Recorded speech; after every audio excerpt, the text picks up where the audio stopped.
ಇತ್ತೀಚೆಗೆ ನಮ್ಮ ಕುಟುಂಬದ ಒಬ್ಬರಿಗೆ ಫೈಬ್ರಾಯ್ಡ್ ಶಸ್ತ್ರಚಿಕಿತ್ಸೆ ನಡೆದಿದೆ. ಈಗ ಅವರು ಮನೆಗೆ ಬಂದ ನಂತರ ಉತ್ತಮವಾಗಿ ಚೇತರಿಸಿಕೊಳ್ಳಲು ಯಾವ ರೀತಿಯ ಮನೆ ಆರೈಕೆ, ಆಹಾರ ಕ್ರಮ ಮತ್ತು ದಿನಚರಿ ಅನುಸರಿಸಬೇಕೆಂಬುದಾಗಿ ದಯವಿಟ್ಟು ನಿಮ್ಮ ಅಮೂಲ್ಯ ಸಲಹೆಗಳನ್ನು ನೀಡುವಂತೆ ವಿನಂತಿಸುತ್ತೇವೆ. ಇವರಿಗೆ ಬರೀ ಫೈಬ್ರಾಯ್ಡ್ಸ್ ತೆಗೆದಿರೋದ್ರಿಂದ ಮತ್ತೆ ಫೈಬ್ರಾಯ್ಡ್ಸ್ ಬರುವ ಸಾಧ್ಯತೆ ಇರುತ್ತೆ.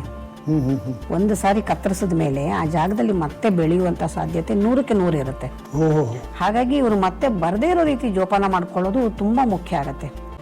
ಜೊತೆಗೆ ಸಾಧಾರಣವಾಗಿ ಯಾವುದೇ ಒಂದು ಸರ್ಜರಿ ಆದಮೇಲೆ ಸ್ವಲ್ಪ ಪೌಷ್ಟಿಕಾಂಶ ಇರ್ತಕ್ಕಂಥ ಆಹಾರ ಸೇವನೆ ಮಾಡುವಂಥದ್ದು ತುಂಬ ಮುಖ್ಯವಾಗುತ್ತೆ. ಅದರಲ್ಲಿ ಮತ್ತೆ ಕೆಲವೊಂದು ಔಷಧಿಯ ಸೇವನೆಯಿಂದ ಕೆಲವೊಂದು ಅಡ್ಡ ಪರಿಣಾಮಗಳಿರುತ್ತೆ. ಅದನ್ನು ತಪ್ಪಿಸ್ಬೇಕು ಅಂದರೆ ಆಹಾರದಲ್ಲಿ ಹೆಚ್ಚು ಹೆಚ್ಚು ಬೀಟ್ರೂಟನ್ನು ತಿನ್ನಬೇಕು. ಬೀಟ್ರೂಟ್ ಪಲ್ಯ, ಬೀಟ್ರೂಟಲ್ಲಿ ಅಡುಗೆ ಮಾಡ್ಕೊಂಡು ತಿನ್ನುವಂಥದ್ದು, ಅವ್ರಿಗೆ ಏನು ಬೇಕೋ ಅಡುಗೆ ಮಾಡ್ಕೊಳ್ಳಿ. ಒಟ್ಟಿನಲ್ಲಿ ಬೀಟ್ರೂಟ್ ಅಥವಾ ಹಸಿ ರಸ ಸೇವನೆ ಮಾಡುವಂಥದ್ದು.